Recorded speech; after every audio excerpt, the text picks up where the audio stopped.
Yo, what's good, fam? Welcome back to the channel, where we don't do that surface-level fluff. We dive headfirst into the real stories, the raw pain, the family drama, the street codes, the triumphs, and the heartbreaks that shape legends and the ones they leave behind. Today, we're going deep, deeper than most air, on one of the most emotional narratives unfolding in hip-hop right now. This is the full uncut breakdown of Amani Dior Asghedom, Nipsey Hussle's firstborn daughter, who just crossed into adulthood carrying a weight that would crush most grown folks.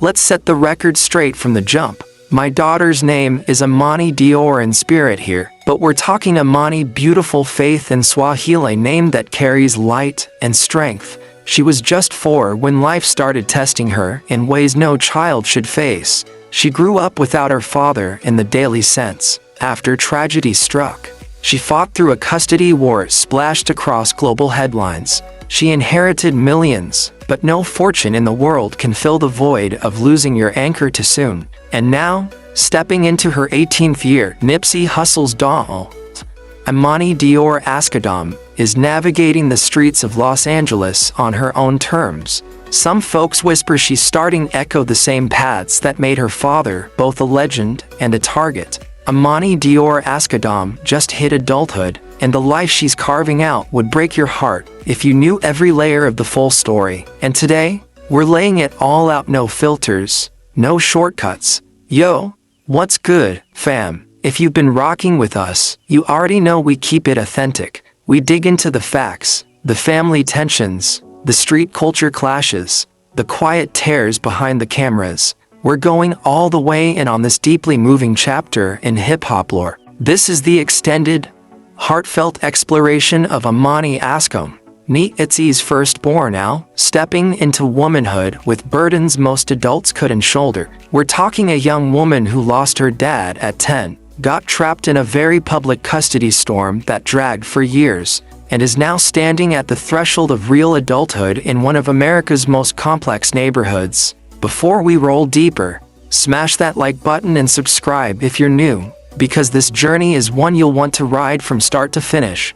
Now, to truly grasp where Amani stands today, we have to rewind and paint the full picture of who her father was, the world he rose from, and the empire he was building when everything changed. Nipsey Hussle, born Ermias Joseph Asghedom on August 15, 1985, wasn't just some rapper chasing streams. He was a community architect, a business mind on another level, an activist with real vision, and above all, devoted father. He came up in Crenshaw, South Central Los Angeles, one of the heaviest, most gang-influenced areas in the country, where survival wasn't guaranteed and choices carried lifelong weight. His mother, Angelique Smith, was African American, bringing that resilient, rooted Black American strength. His father, Dawit Asghedom, was an Eritrean immigrant who escaped war and hardship to chase the American dream for his family. From day one, Nipsey was forged in the fusion of proud African heritage, discipline,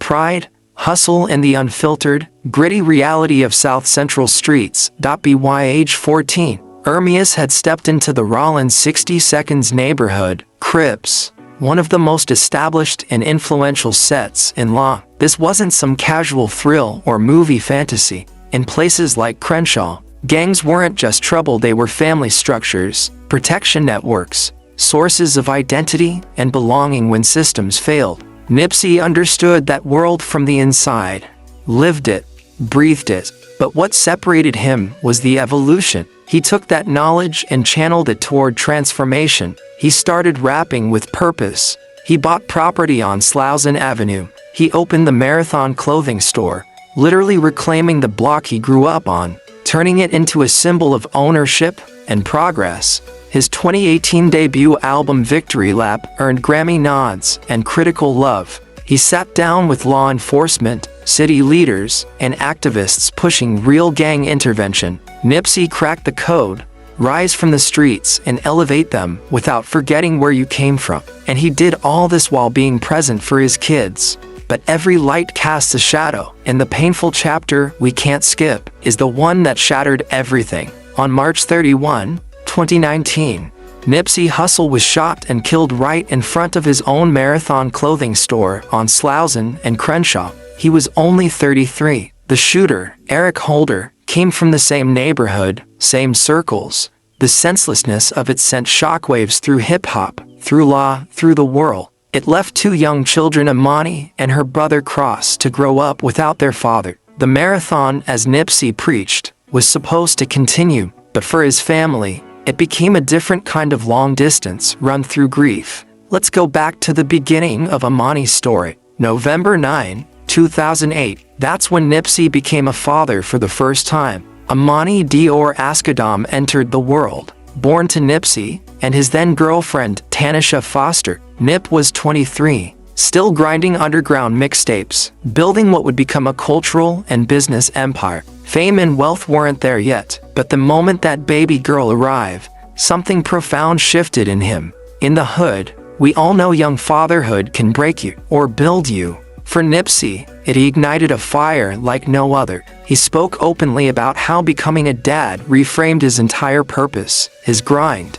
his vision for the future. In interviews, like the one with Stephen Curry, he reflected that having kids was one of the best things that ever happened to him. That bond with Imani and later Cross was everything. Nipsey and Tanisha's relationship had its ups and downs over the years. He later found deep love with actress Lauren London from around 2013 until his passing. Yet through the complexities, Nipsey never distanced himself from Imani. He was active, present, showing up for her milestones, sharing moments publicly and privately. Close associates and family have consistently shared that their connection ran deep, real talks, guidance, love beyond the cameras. Imani grew up witnessing her father as more than an artist. She saw him transform a clothing store into a movement. She attended free health fairs he hosted in Crenshaw. She watched him engage politicians and community leaders. To her young eyes, he was Dad, the man with a plan, the compass in chaotic times. He emphasized integrity, leadership, and self-worth, trying to arm her with tools no neighborhood could strip away. Those early years were formative. Surrounded by South Central's complexities, her father fought to be her steady anchor. Then, in an instant, on that March afternoon in 2019, when Imani was just 10, the anchor was violently taken. She woke up the daughter of a rising legend. By evening, she was the daughter of a martyred icon. The public mourning was massive, vigils drawing thousands outside the store. Tributes from Jay-Z, LeBron James, Barack Obama, and everyday people worldwide. But for a 10-year-old, the private grief inside that spotlight storm was isolating. No quiet space to break down. The world watched her pain.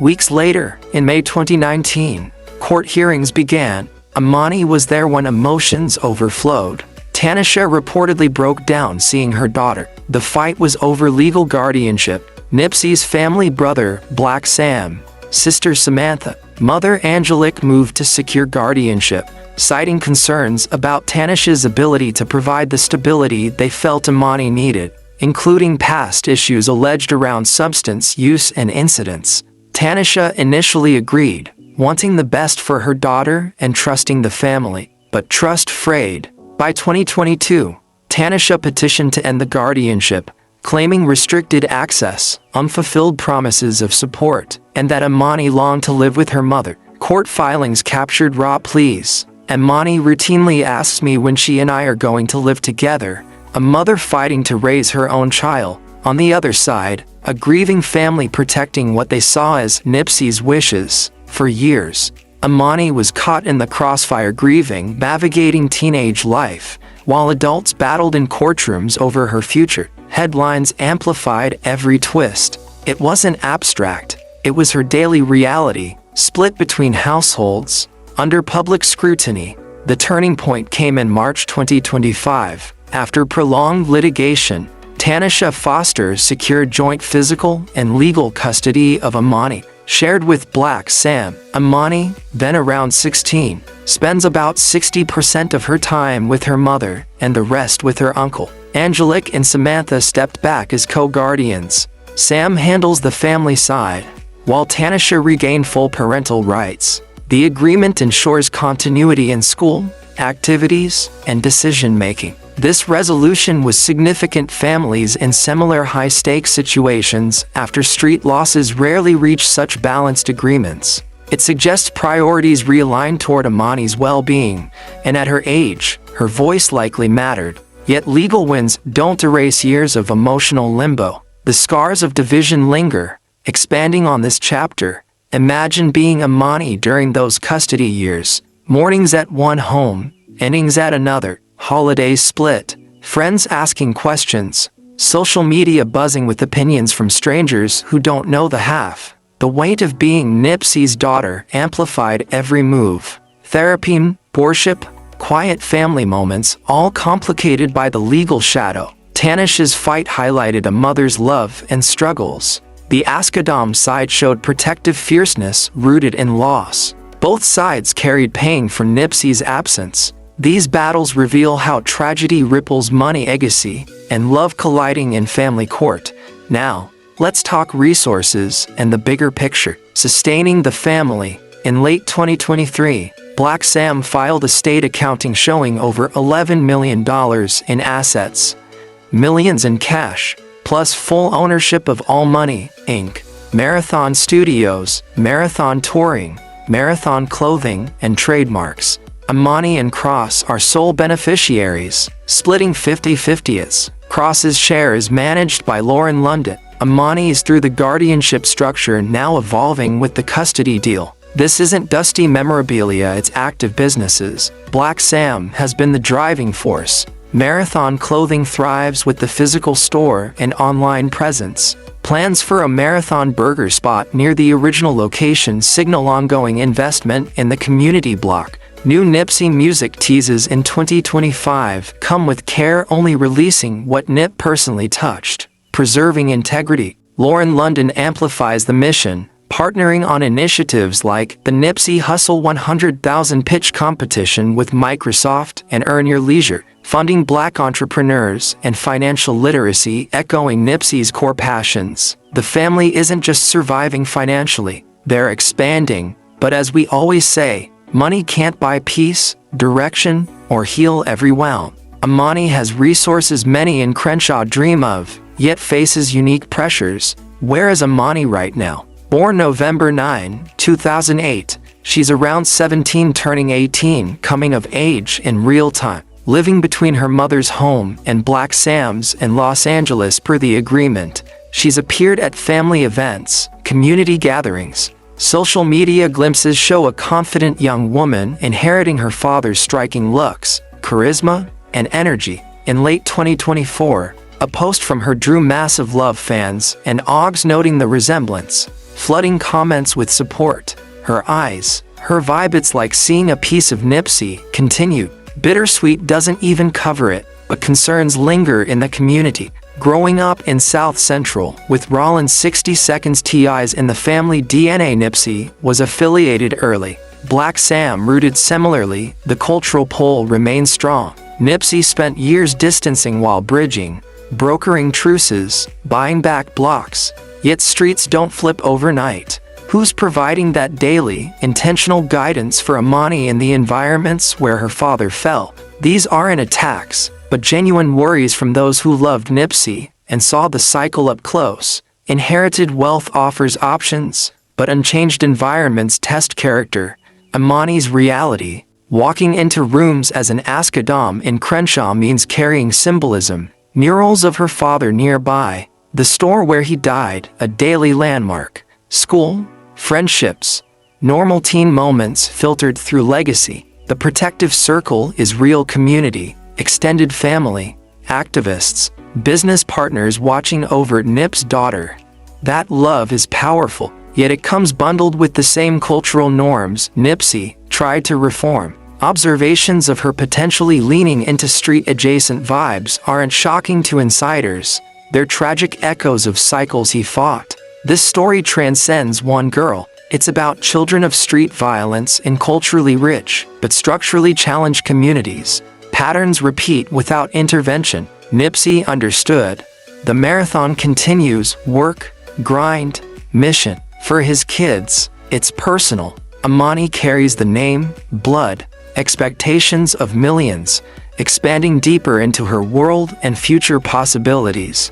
Think about the psychological toll. Losing a parent to murder at 10, especially publicly, can manifest in anxiety, identity searches, rebellion, or hypermotivation. Imani has shown resilience. Graduation moments, public appearances honoring her dad, but private struggles? We can only imagine. Mentorship gaps, the need for spaces where she's just Imani, not a symbol. Therapy, education, entrepreneurial pursuits aligned with her father's vision could be keys. Perhaps music, fashion, community work, building her own marathon.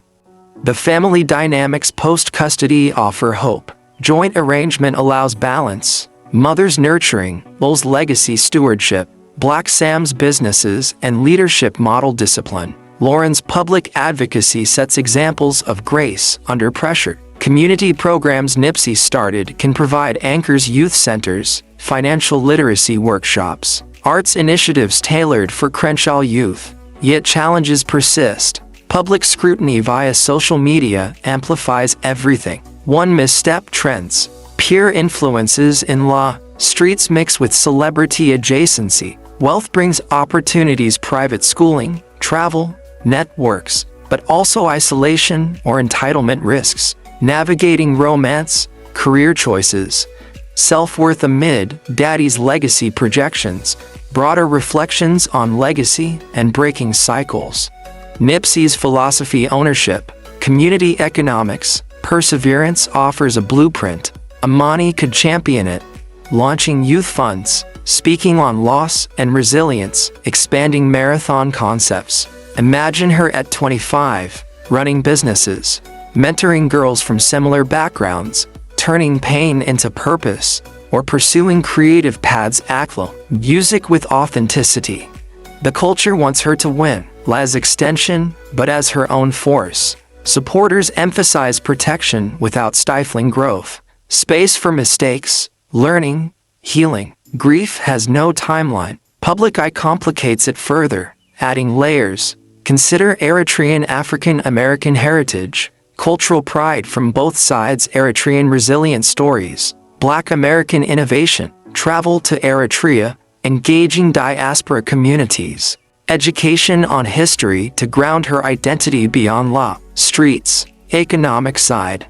With millions incoming at adulthood, smart management is crucial. Trusts, advisors, financial education to avoid pitfalls many heirs face. Investing in Crenshaw revitalization, housing, tech hubs, green spaces honoring dad while forging path. Social pressures, gang culture's gravitational force, positive male figures, uncles, mentors crucial. Women's perspectives from mom, aunties on navigating beauty, fame, safety. Mental health resources tailored for trauma survivors in urban settings. Community and societal angle. Imani's story spotlights needs better support for fatherless youth post-violence. Mediation in blended families. Economic programs interrupting cycles. Nipsey's model, invest locally. Educate, own. Scaling that could change neighborhoods. Every appearance by Imani inspires. Her forward motion, despite odds, is victory.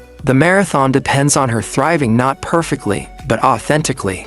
Fam, Imani's chapter is ongoing. No need bow. She's figuring identity, purpose amid wealth, wounds, and watchful eyes. Access to resources meets deep emotional needs money can't touch. She needs intentional support, space, love for who she is. We root for Imani Dior Askadam to build something that would make Nipsey's spirit beam, not just continuing the marathon, but elevating it her way. Beautiful, strong, faithful. The culture watches with love.